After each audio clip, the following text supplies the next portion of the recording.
There comes a moment in every life, quiet, subtle, sometimes hidden beneath years of noise, when choosing yourself becomes no longer an option, but a necessity. It isn't an act of selfishness, nor a rebellion against responsibility, nor a sign of giving up on others. It is the sacred realization that your own existence carries weight, value, and divine intention. For many, this awakening doesn't come through lightning, applause, or sudden transformation. It arrives through exhaustion, through the heaviness of cycles that can no longer continue, through the undeniable truth that the soul is whispering, "It's time." Choosing yourself is not a dramatic declaration to the world. It's an internal alignment, a shift in posture, perspective, and priority. It is acknowledging that your well-being matters, your peace matters, and your voice deserves space. It is recognizing that the world has taught you for years how to care for everything and everyone except you, and that unlearning the habit of self-neglect is a spiritual assignment. Often, the moment someone finally decides to choose themselves is the moment they realize that heaven had been waiting, watching, and affirming that decision long before they were brave enough to make it.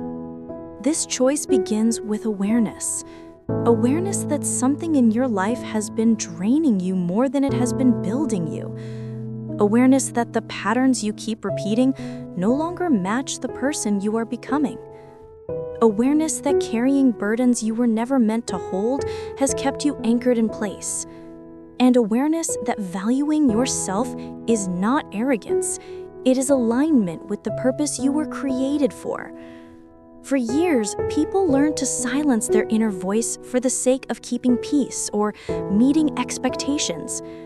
They learned to compromise their own needs because they've been conditioned to believe that strength means endurance, even when it hurts.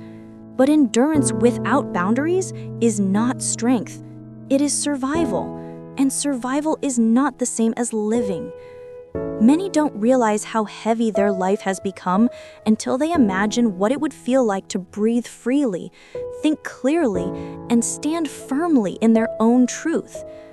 That is the first sign that choosing yourself is necessary when the idea of peace feels foreign but deeply desirable, when rest feels like a dream you never gave yourself permission to have, when your own life feels like something you're watching rather than living, when your joy operates on a delay because you've been trained to wait until everything around you is settled before acknowledging your own needs. And yet heaven whispers differently. Heaven whispers that settling is not your purpose, that the life you're quietly longing for is not a fantasy. It's a memory your soul already knows, calling you back to yourself. Choosing yourself requires courage, but courage is not the absence of fear. Courage is movement and the presence of fear. It is saying yes to your future even while your past tries to negotiate terms. It is stepping into unfamiliar territory with nothing but faith in your chest and determination in your hands. And the moment you take that step, something shifts around you. Not because the world suddenly becomes easier, but because your intention aligns with a higher order. When you choose yourself, heaven moves with you. Doors you didn't know existed begin to open. Clarity you thought you'd lost begins to return. Strength you forgot you had begins to rise. But choosing yourself is not just about leaving something behind. It is also about choosing what you will now walk toward. It is about choosing growth over comfort, healing over familiarity, and alignment over attachment. It is about choosing to stop shrinking so others can feel tall.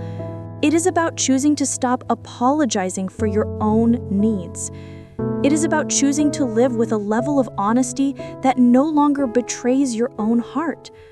And at the center of it all, choosing yourself is about choosing the person you are becoming, not the person you have been forced to be.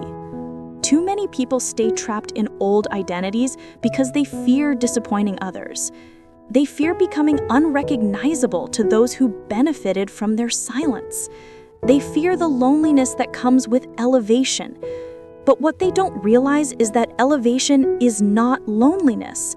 It is separation. Separation from cycles that are no longer aligned. Separation from versions of yourself that were only meant to carry you to a certain point. Separation from environments that do not support your growth. This separation is not punishment. It is preparation. Heaven separates before it elevates. And yet the process of choosing yourself is not always smooth. It often comes with confusion, questions, and internal battles. Doubt creeps in.